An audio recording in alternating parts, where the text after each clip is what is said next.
Hello viewers, யாருக்கெல்லாம் உடம்பு ரொம்ப ஹெல்த்தாக இருக்கணும், யாருக்கெல்லாம் நல்ல சூப்பராக ஹேர் வந்து நல்ல க்ரோத் இருக்கணும் அப்படின்னு நம்ம ஆசைப்படுறோமோ அவங்கெல்லாம் இந்த சூப்பரான இப்போ நான் சொல்லக்கூடிய ஒரு ரெசிபியை நீங்கள் செஞ்சு பயன்படுத்தி பாருங்க. ரொம்ப அருமையாக இருக்கோங்க. அது மட்டும் இல்லாமல் உங்களோட ஹெல்த்தில் நல்ல இம்ப்ரூவ்மெண்ட்டும் நீங்கள் பார்க்க முடியும். அது என்னன்றது சொல்கிறேங்க. அதனோட பேர் அப்படின்னு நம்ம பார்த்தோம்னா ஸ்வீட் பால் உருண்டைங்க. ஸ்வீட்டுன்ன உடனே நீங்கள் நம்ம நார்மலாக பயன்படுத்தக்கூடிய ஸ்வீட்டுன்னு நீங்கள் நினைக்க வேண்டாம். ரொம்ப ஹெல்த்தியான பொருட்கள் மட்டுமே இதில் சேர்க்கப்படுதுங்க. அதில் முக்கியமான என்னென்ன பொருள் சொல்கிறேன் பாருங்க. இப்போ நீங்கள் ஒரு 100 கிராம் முந்திரி பருப்பு, 100 கிராம் பிஸ்தா பருப்பு, 100 கிராம் வேர்க்கடலை, 100 கிராம் வால்நட், அதுக்கப்புறம் 100 கிராம் உங்களுக்கு ஃப்ளாக்ஸ் சீடுங்க.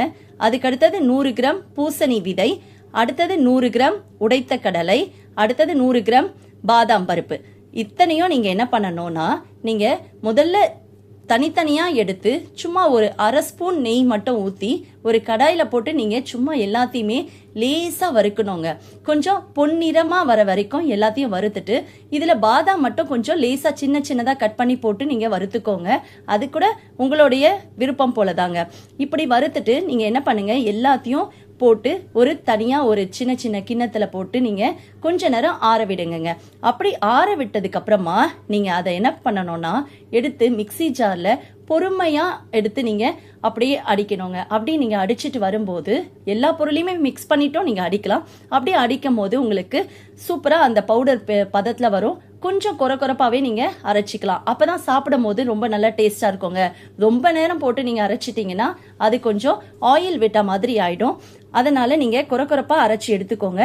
அப்படி அரைச்சி எடுத்ததுக்கு அப்புறமா நீங்கள் அதில் என்ன செய்யணும் அப்படின்னாக்கா, இதுக்கு மொத்தமாக நீங்கள் ஒரு 250 கிராம் அளவுக்கு நாட்டு சக்கரை தேவைங்க. அப்படி அந்த நாட்டு சர்க்கரையை நீங்கள் என்ன பண்ணணும்னா, இதில் நல்லா போட்டு சாதாரணமாகவே நீங்கள் இதை மிக்சியில் போட்டோம் அடித்து நாட்டு சர்க்கரையை இதில் கலந்தீங்கன்னா அந்த கல்லாக இருக்கிற மாதிரிலாம் தெரியாமல் ரொம்ப பவுடர் பதத்தில் ஆகிடும். அதுக்கப்புறம் நீங்கள் இதில் போட்டு கலக்கும் போது அந்த ஸ்வீட்னஸ் கிடைச்சிருங்க. அதுக்கு அடுத்ததான் முக்கியமாக நீங்கள் என்ன பண்ணணும்னா, இது கூட சேர்க்கறதுக்கான நெய் வந்து ஒரு 200 கிராம் நெய் போதுங்க இதுக்கு. அந்த 200 ml நெய்யை நல்லா உருக்கிக்கோங்க. உருக்கினதுக்கு அப்புறமா இதில் போட்டு நீங்கள் உடனே கலந்து நீங்கள் என்ன பண்ணலான்னா, அப்படியே ஸ்வீட் பால் மாதிரி நீங்கள் அழகாக பிடிச்சி வச்சுட்டு உங்கள் வீட்டில் இருக்க எல்லாருக்கும் கொடுத்து பாருங்க. கண்டிப்பாக சூப்பராக சாப்பிடுவாங்கங்க. அது மட்டும் இல்லைங்க, உங்களோட ஹெல்த் நல்லா இம்ப்ரூவ் ஆகுறதையும் உங்கள் ஹேர் க்ரோத் ஆகுறதையும் உங்களால் கண்டிப்பாக உணர முடியுங்க. தேங்க்யூ.